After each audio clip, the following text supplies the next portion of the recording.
ditemui oleh malaikat Jibril. Rasul pun bertanya, "Ada apa wahai Jibril?" Jibril menjawab, "Wahai Muhammad, sesungguhnya hari ini Allah Subhanahu wa Ta'ala sedang mengobarkan nyala api neraka, dan seluruh para malaikat amat ketakutan. Mereka tidak tahu harus bagaimana.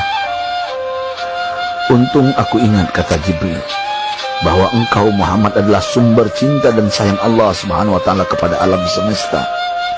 Dengan alasan itu aku kesini, bertabaruk mengambil berkah dengan cinta Allah kepada dirimu, ya Rasulullah, ya Muhammad." Rasulullah terdiam beberapa saat, kemudian bertanya lagi, "Wahai Jibril, ceritakan padaku bagaimana neraka itu sesungguhnya." Jibril menjawab, "Wahai Muhammad, neraka itu bagaikan lubang-lubang yang terdiri dari 7 tingkat. Jarak antara satu lubang dengan yang lain ialah perjalanan 70 tahun. Lubang paling bawah adalah lubang yang paling panas." Nabi SAW meneruskan pertanyaannya, "Lalu siapakah penghuni lubang-lubang neraka itu, wahai Jibril? Sampaikan kepadaku, Jibril." Jibril menjawab, "Lubang yang paling bawah diciptakan untuk orang-orang munafik. Lubang yang berikutnya untuk penyembah berhala, lalu untuk penyembah bintang dan matahari."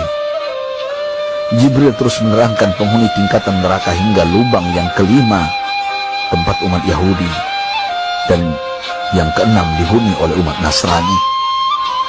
Setelah menjelaskan penghuni 6 tingkatan neraka, Jibril diam cukup lama. Rasulullah SAW penasaran dan bertanya kepada Jibril, "Wahai Jibril, siapakah penghuni neraka yang ketujuh?"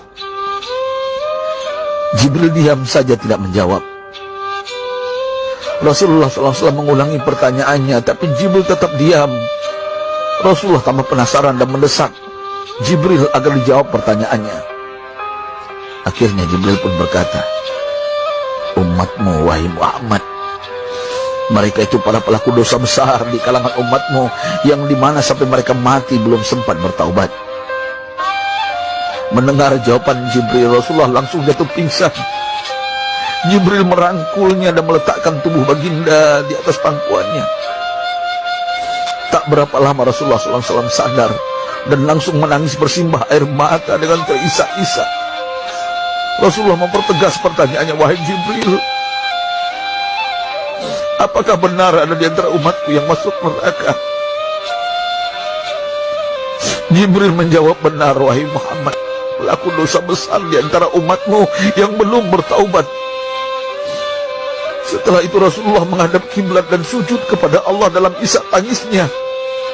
Sesekali dengan suara pelan beliau membisikkan kata-kata, "Ummati ya Rabb, ummati, ummati, ummati."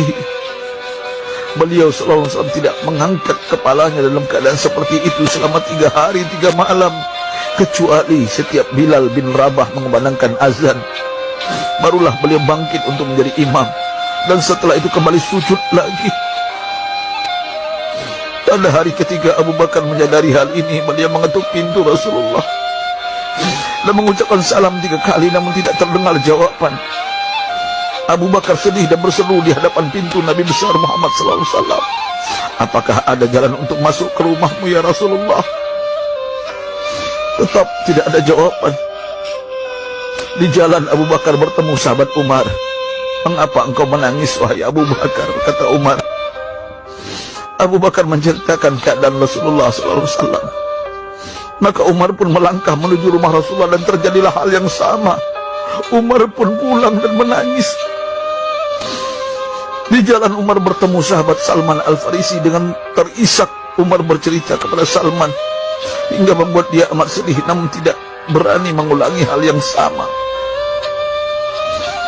Salman melangkah menuju rumah Fatimah radhiyallahu anha dan menceritakan hal itu.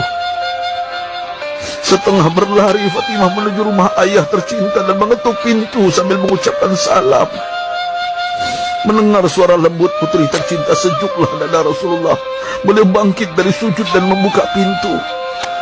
Alangkah terkejutnya Fatimah melihat Rasulullah, ayah tercinta, amat kurus dan pucat. Fatimah memeluknya lalu menangis. Wahai ayah, apa yang terjadi? Mengapa engkau amat sedih seperti ini? Rasulullah kembali menangis dan berkata dengan suara lirih, wahai Fatimah, belahan jiwaku, bagaimana mungkin aku tidak sedih sedangkan Jibril mengatakan akan ada kelak umatku yang akan masuk neraka. Subhanallah, betapa besar cinta Rasulullah kepada kita umatnya. Sahabatku, Rasulullah mencintai kita.